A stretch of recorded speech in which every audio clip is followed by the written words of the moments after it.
No matter your age, it is never too early to start budgeting. Starting earlier will help you in the long run. Meghan from Members First is here to offer us some financial freedom that will also save us some money. Thanks for being with us. Thank you for having me. As we were talking about at the top of the show, all of us love a good budget. So can you explain to our viewers why it's important to have one? Sure. Well, budgeting gives you a peace of mind. It helps you allocate your funds effectively and appropriately.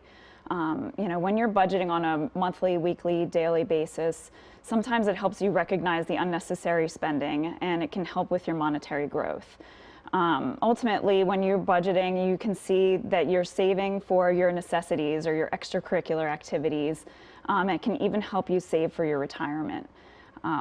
Ultimately, when you're doing so, you can also set aside a portion of funds to be able to save and have a peace of mind for those splurge purchases. And it makes you realize that you're not going to feel guilty for the things that you're doing because you have a budget in place. For sure. I know that's big in our household, is knowing that it's okay to spend that kind of money. When is it appropriate or necessary to start budgeting?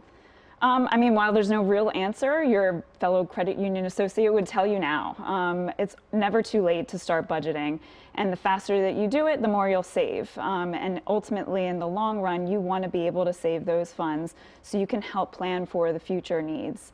And I like to say that budgeting, you prioritize that with putting it on a will and having a will so you can secure the longevity of your funds.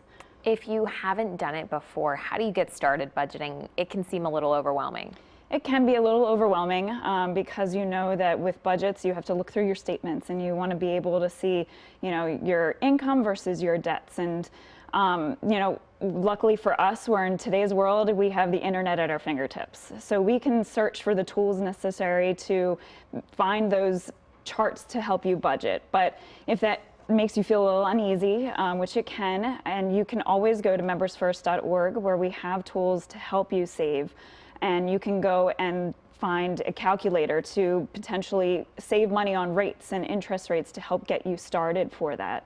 We have a goal savings account where you can set the limit to however much you want to, and it cheers you along the way, and it tells you how much you have to accomplish your goal, and at the end it congratulates you when you save, and that ultimately will help you start saving.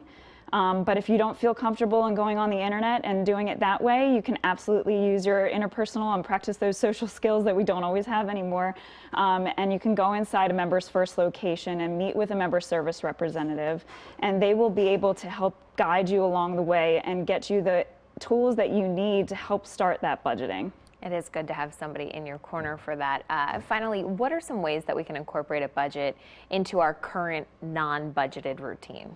Yeah, and I think that the majority probably doesn't necessarily have the charts in place. While some of us do, some don't. And ultimately, you want to be able to start budgeting immediately.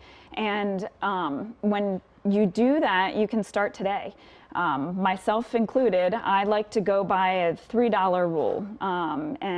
When you're going to the store and you see that pack of gum or a candy bar at the checkout line, and my kids especially like to get those sticky hands or those bouncy balls in the machines, and you think to yourself, it's only 50 cents, it's not going to burn a hole in my pocket.